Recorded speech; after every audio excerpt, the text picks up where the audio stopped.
breathe in the cool, calm, relaxing air,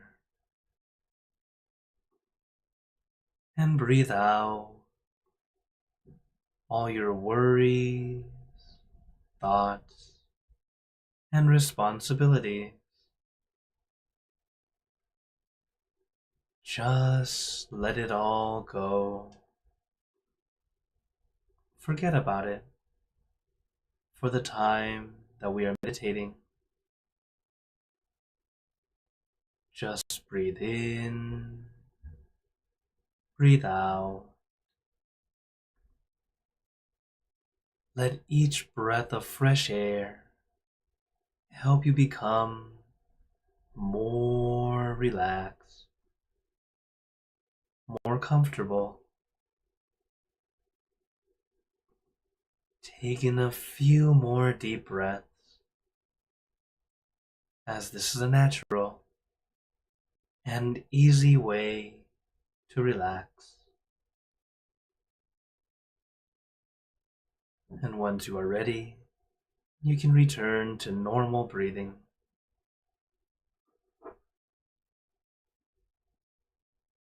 And before we continue,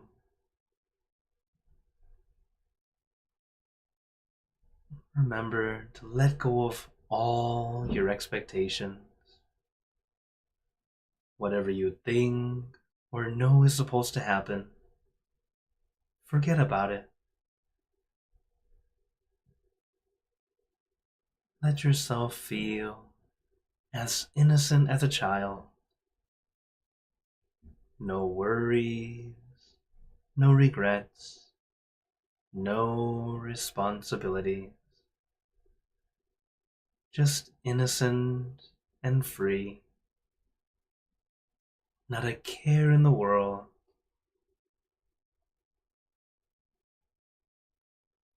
We're all just relaxing with our friends.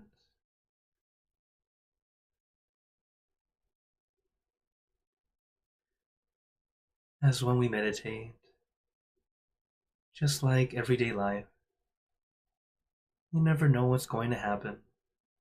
Like today's stream. Who would have thought our internet would have such a silly hiccup in the beginning? But this is life. There's always the unexpected. But when it happens, it's just simply an obstacle. Don't make a speed bump feel like a wall. We just simply take a little bit more effort, a little bit more energy to walk over or drive over.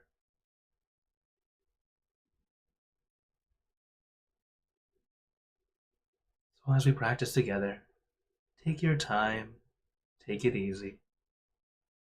Remember to relax your body, relax your mind. Even if there's a lot of silliness going on around you. We do our best to let our mind slow down, to bring it down to just one thing, comfortably, relaxingly. Even if we get only a moment of silence, a moment of calm, a moment of peace, it was worth it to meditate together. Never look down on even the slightest bit of progression. Every little bit of peace we gain is something to cherish. We should be very proud and happy that we're able to find at least a little bit of peace. As that's how it all starts. And little by little, it gets easier and easier. When I say it gets easier and easier, I don't mean it becomes easy. But because now you know how to adjust, what tools that work best for you. you'll be able to find your peace a lot easier, be able to let go quicker, be able to recenter easier.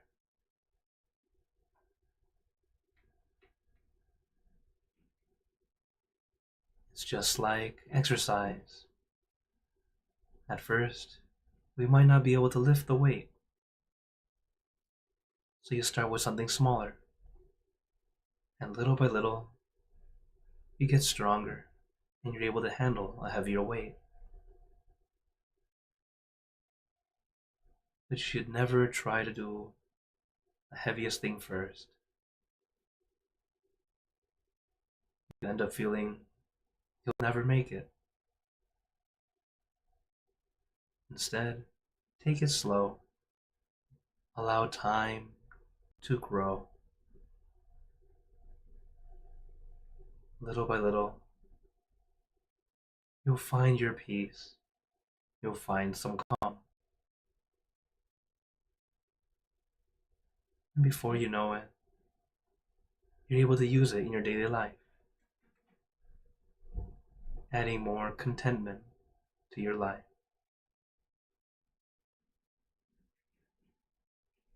So just remember, relax your body,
Now, let us begin spreading loving kindness, sending out the good energy from within. So let us visualize our object. Imagine it crystal clear, clean, and bright. And at the center of your object, there is a bright light, a light of peace, love, and compassion. And share this light to all beings.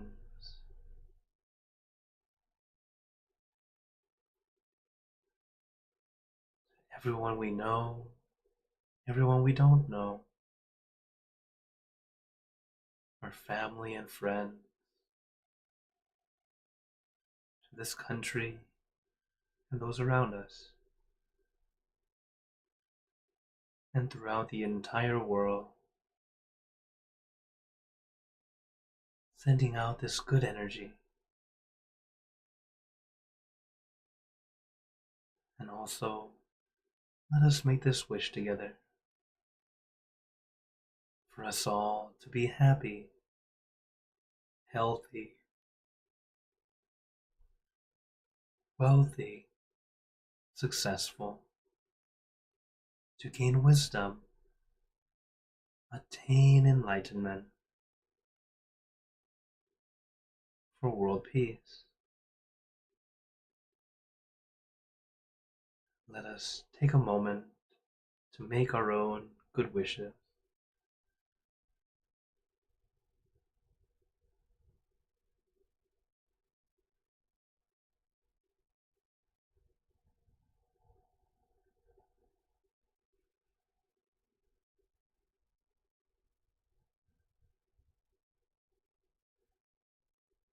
Sappe Buddha Parapata Pacheka Nanchayang Palang Arahanta Nanchate Jinarakam Bantami Sapaso Sapabuddhanupavena Sapatammanupavena Sapasankhanupavena Sattha Bhavantu Te. And now, very gently and at your own pace, opening your eyes. Take your time as we slowly come back. You can take in a few deep breaths, do a little stretch if you'd like, as we slowly come back.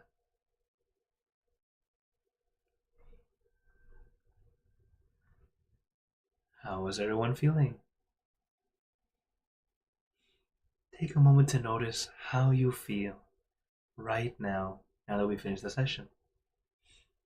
Yes, today is a bit short, but remember, always quality over quantity.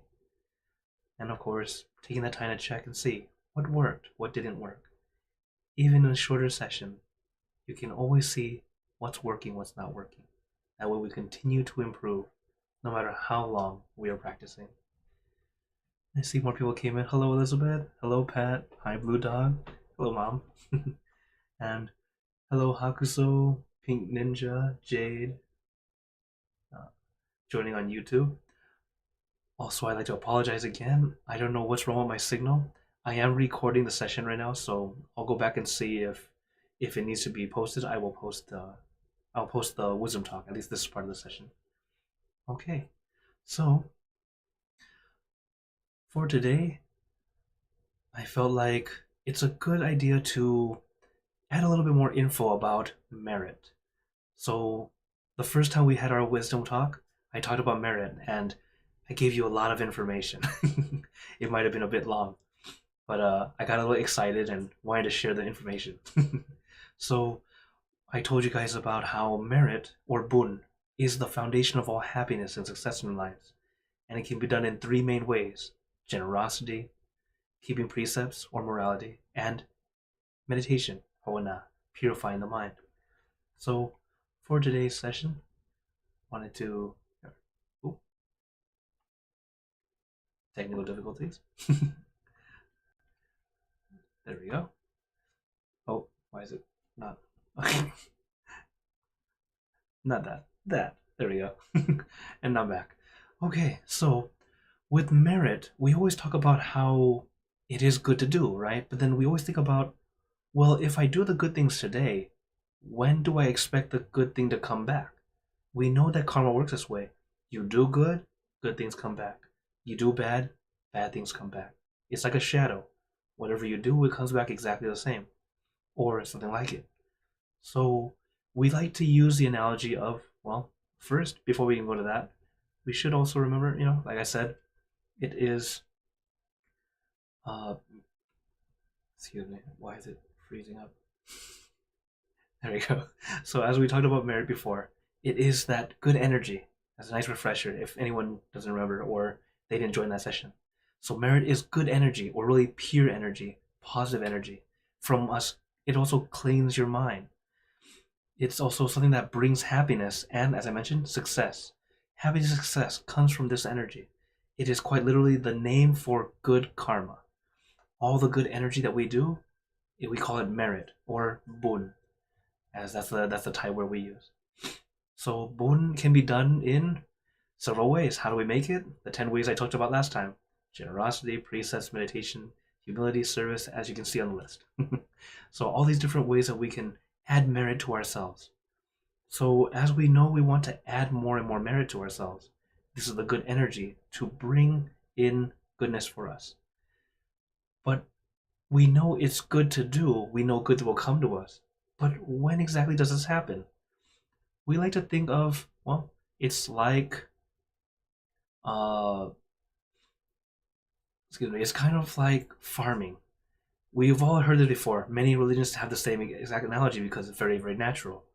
You reap what you sow, right? We've heard this before. Whether it be a good thing or a bad thing, it comes back the same way. So think of it as whenever we do, and every kind of good deed we do, there's also different levels of it, just like the different plants that grow. So some things we do good, it's kind of general goodness. Sometimes it's kind of like bean sprouts. Has anyone grown bean sprouts before? They grow kind of like this, quite quickly. Not literally that quick, of course, but it does grow quite quickly. It usually takes about a week, and then you can start to eat them already. That's usually how quick it is. But how's the flavor? Eh, just not much flavor in there. Nutritious, good for you, but eh, not much flavor.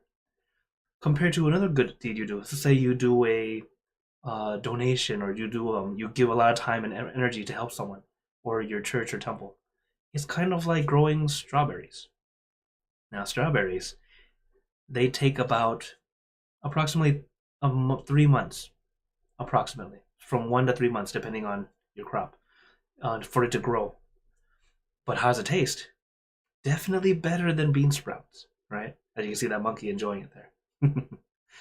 But now, let's say we do a very, very big, big thing. For example, for Buddhists, we have a ceremony called katina. That's like planting a mango. Okay? Now, for those who might not know, mango trees, from the day you plant it to the day you finally get fruit, it usually takes 5 years. And that's something. It takes 5 years to get its first fruit. But the flavor, completely different, right? Much more satisfying. It's just like karma, a lot of the goodness that we do. In the power of the goodness that we do, it comes out where if it's just everyday little things, it's kind of like the bean sprouts, like a smile to people, letting people pass you in the road. Those were important too, right? But it's like little things that they come out like bean sprouts. They tend to have good karma coming back pretty quickly. You tend to start to feel it. Before the session, I was talking to Eric. We were saying that, oh yeah, sometimes the karma when it comes back is kind of subtle. That's very much like it. It's subtle when it's the small stuff, the simple stuff.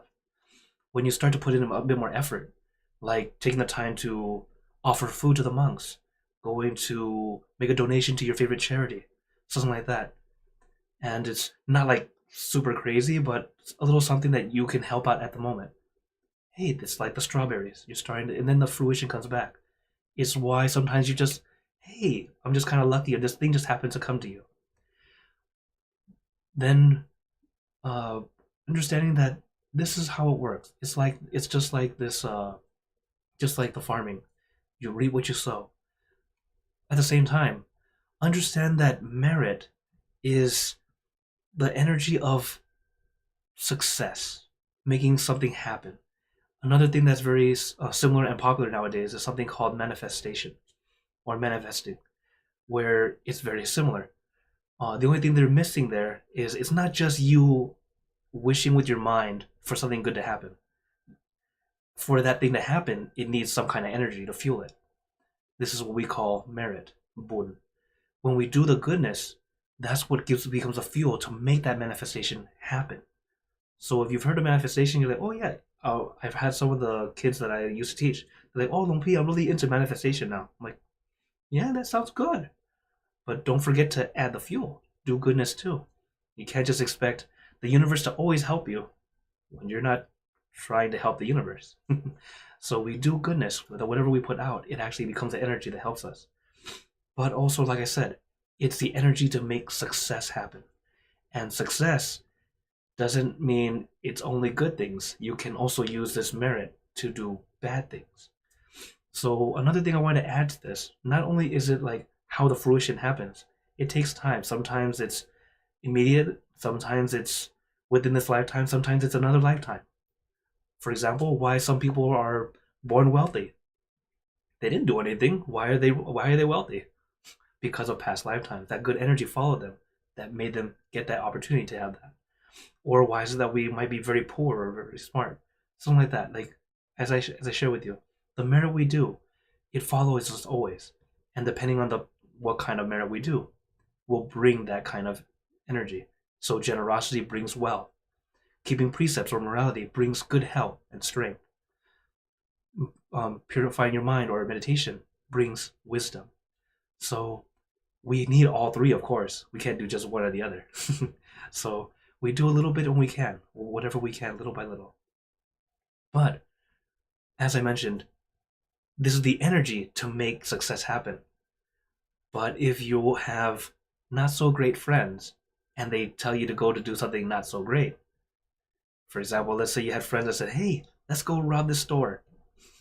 Why? Teenagers. They're not very smart, just doing silly things. But because of their good energy, they're able to get away with it. So now we use the good energy to do something bad, causing now the bad karma.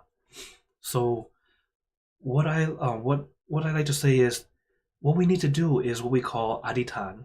Adhitana is making a resolution. It's kind of like saying, let's make this merit do this job for me. So that's why whenever you do good deeds, I recommend doing this, making a resolution or an adhitan. It's like making a wish. May the power of this goodness bring me happiness, wealth, something like that. May I only be able to do good things with it. Kind of like that. Or may this generosity I made bring wealth to my family so that we can be happier or be able to get by easier. That way the merit only goes to that. It's kind of like putting your money into the savings account. It's not in the checking account. If you don't adhitan, it's like it's all in the checking account. Suddenly, bloop, I'm buying this. Bloop, I'm buying this. Bloop, I'm buying this. And then suddenly all the merit is gone and wasted in things that both good and not so good. But when we put in the savings account, it's not going to be touched. It can only be used for that specific thing. And this is why we recommend making that adhitan. It's like investing your merit into doing the goodness to help you fund your success in the right way. One thing I like to adhitan is, may the goodness I do help me continue to move forward, help people, but also may my merit not make it difficult for me to do bad with my merit. So, for example, let's say I'm a kid, I don't know anything. You know, kids do silly things.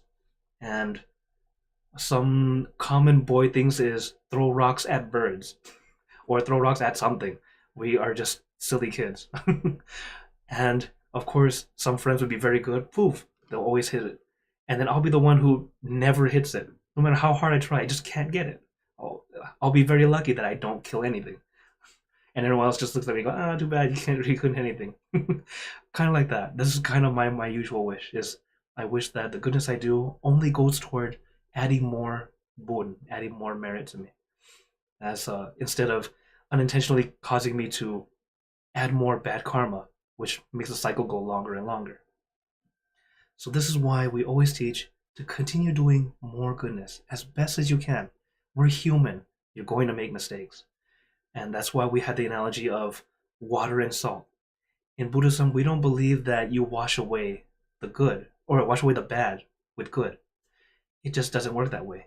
We think of it like water and salt. Think of yourself as you have a giant tank of water, or you have a giant tank.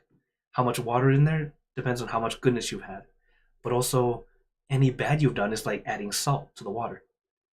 The flavor of the water is the outcome of results of what's going on. So if your tank is full of water, you're trying to do something, you have the fresh, clean water to make success happen. Wonderful. But once you start to run low, the salt's not gone, but now the salt concentration goes up because the water is less.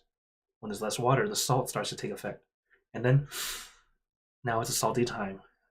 The good things you want to do, not successful. So that's why we practice. Try to add more water than salt. But of course, there are many things that happen in life where it's kind of gray. Not everything's black and white. Not everything's good or bad. There are things that are in the gray area.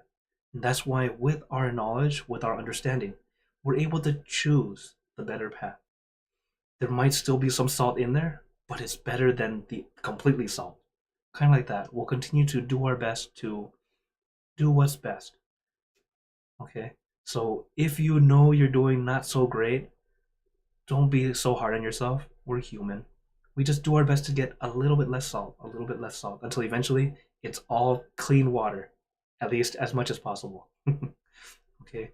We're human. Okay? You don't have to be a saint. You don't have to be perfect, just like your meditation. That's why I always say that, because if you're going to try to be perfect, you put too much effort into it, or you put too much, not effort, it's too much expectation pushed onto yourself that you end up so stressed you're unable to do anything right. So take it at your pace. Do what you can. Okay? So that's my little wisdom talk I wanted to share with you all, because it is important to understand that. Oh, okay. I see a question here on Zoom. So, Bibi's asking, may I share a merit of medicine and medical equipment to monastic community? Oh, wow, Satu. I think she made a donation of medicine and medical equipment. Satu. Thank you for sharing the merit. As we mentioned, to do good deeds or to gain merit, you can also transfer and share merit. Pretty much we rejoice in the merits, or we say anumotanabun is the Thai word that we say. It means to be happy or glad of the goodness that someone has done. So we do that. Here's a question here. Is it a sin or demerit if an innocent kid picks up a cute pen from other? Is it against the second precept? Okay. So with children, they can break precepts also. Okay. So this is the thing. Knowing that you break the precept or not doesn't actually matter, because it's more so. Here, let me explain like this. If you broke a law in a country you didn't know that was a law, would you still get in trouble for breaking the law? Yes, you would. They don't care who you are. They just have a little bit more understanding that you didn't know, but you'll still get the fine. Right? It's just like that. For example, let's say you actually robbed a bank, and as you ran away, as you were fleeing, your car got in an accident, fell off a cliff, but you survived. But now you have amnesia. You don't remember any of it.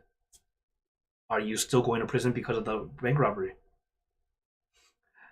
Yes, you are. They don't care, because they have proof, even though you don't remember. That's kind of like karma in different lifetimes. It happens this way. So with kids, the good thing about the kid is that because they're more innocent, their mind is not thinking, I'm trying to steal. I'm just simply, oh, this is pretty. I like it. When they're still very young, it's a lot less. When you had that extra intention, that's what adds to it. So, for example, with uh, each precept, they all have factors of how severe in order for you to break that precept. So let's say with the first precept, just because it's a simpler one to see. So the first precept is to not kill. So not to harm, not to kill. And in order to break that precept, there are 5 factors. The first factor is the animal or being must be alive. You can't kill something that's dead. Okay? Sounds silly, but it makes sense, right? So I guess if zombies happened, I guess that's an okay. Hope that doesn't happen. Okay, number 2. You have to know the being is alive. Okay, that's another one. So it's alive, and you know it's alive.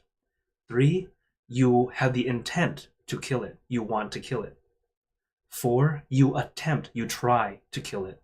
And then 5, you kill it the way that you intended to kill it. So these are the 5 factors. Now this is just about precepts, okay? So in order to break the precept, it has to go through all 5. But if you even do just the 3, just having the intent and the trying to kill and actually killing it, those will all have bad karma. Karma, most people think of as only body and speech. Most people forget that it also counts in mind. Our bad thoughts or negative thoughts toward people are also bad karma, but much, much less. Think of it like the actual action is like the steak, the whole meat of the meal. The verbal is like the I guess like the side dish, but the mental thought is like the salt or pepper sprinkled on. It all adds up. So the best thing is that's why we start to work on trying to look more for positive. As our mind becomes more positive, we start to think more positively, we start to speak more positively, we start to do and act more positively. But take it at your pace. We're all trying our best to be better. Okay? So back to that question. Yes, it's still breaking the second precept, but or I guess it's not breaking the second precept so much, but it's more so karma. There will be some bad karma where someone will take their thing when they don't realize it, or something like that. It's usually pretty small. It's not like they accidentally took this and then someone purposely steals everything from them. It will not be that skewed. It's always very, very similar. Okay, yeah. Thank you for your question, Vivi. Oh, Pat says, I experienced manifestation yesterday. It made me feel relieved and joyful. It's incredible you mentioned it today. All right, I'm very glad. I hope you keep up the good energy so it happens more. Okay. Oh, I see some on YouTube. Hugs was asking, what do monks do to pass the time when not meditating? Well, if you're like me, being one of the few monks who speak English, everything. I'm doing everything in the temple, so I'm always busy. But but reading is something that we go and every monk's a little bit different, just like every person's different. So, like I used to be a musician, so sometimes I'll listen to music here and there, or I'll find something that's musical that kind of just helps me do that. Sometimes I do chants and stuff like that. So it all just depends. Everyone's a little bit different. They all have their ways of finding a little bit of relief in between, because we're all still human. We're all doing our best. So it's like where the high level meditators, they are the ones who love meditation.